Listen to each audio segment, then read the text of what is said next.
Hello, and today is a day we will be making our Starbucks style biscotti, however you pronounce it, Biscotti, biscotti. So to get started, we're gonna need 1 stick of butter softened, 1 cup of sugar, 2 teaspoons of vanilla, 3 eggs at room temperature, 3 1/4 cup of flour, and I will be using whole wheat pastry flour. You can use the original flour.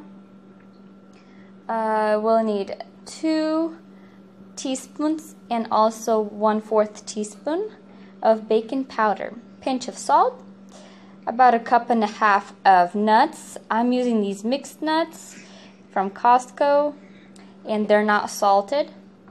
And we'll need, you can use any kinds of dried fruit. I'm using 1.5 cups of craisins.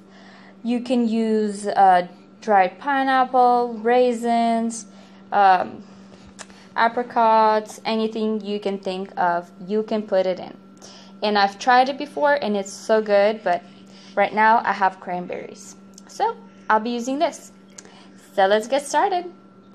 So first, in our bowl mixer, we will add the stick of butter, room temperature, vanilla, and 1 cup of sugar. And we're gonna beat this on medium-high for about 3 minutes until it's well combined.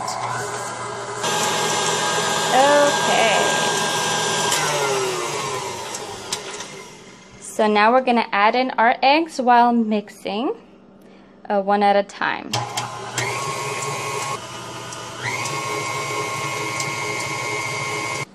Okay, we're just gonna let that, we're gonna make, after we add in the eggs, we're gonna let it mix for about 1 minute and then we'll stop. So you can go ahead and switch this to paddle attachment.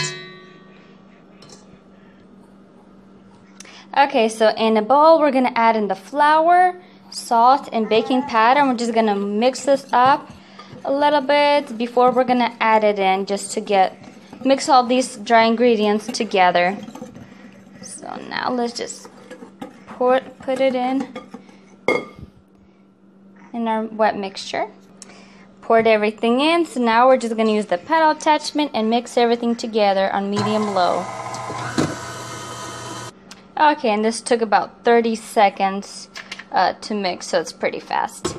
So now let's work on our fruits and nuts.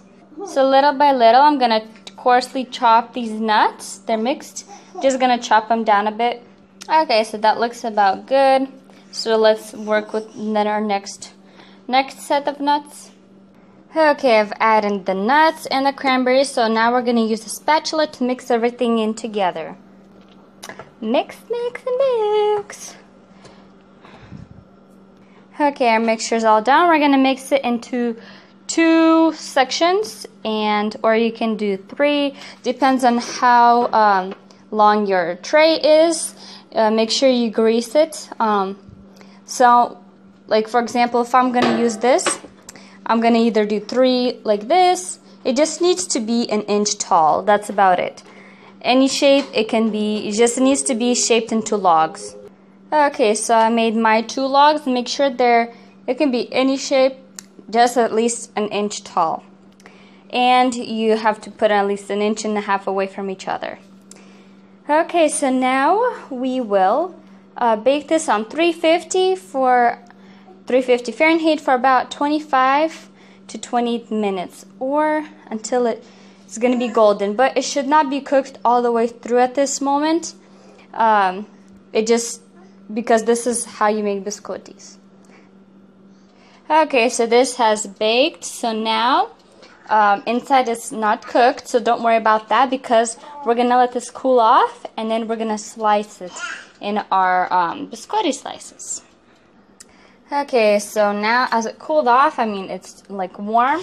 So now what we're gonna do, we're gonna use a bread knife with these bumps, and we're gonna gently go diagonally. We're just gonna go across.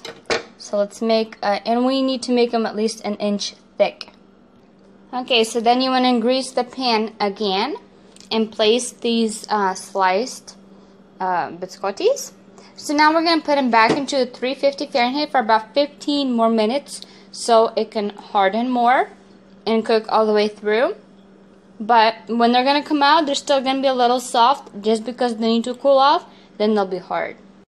Okay, so these has baked. They're good to eat as is.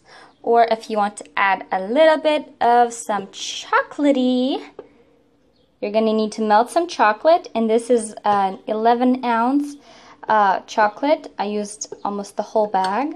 So what we're going to do here, after these have cooled off, we're going to take half of it, get all the crumbs off. We're going to just roll it in to get it in halfway. So we're just going to do this half.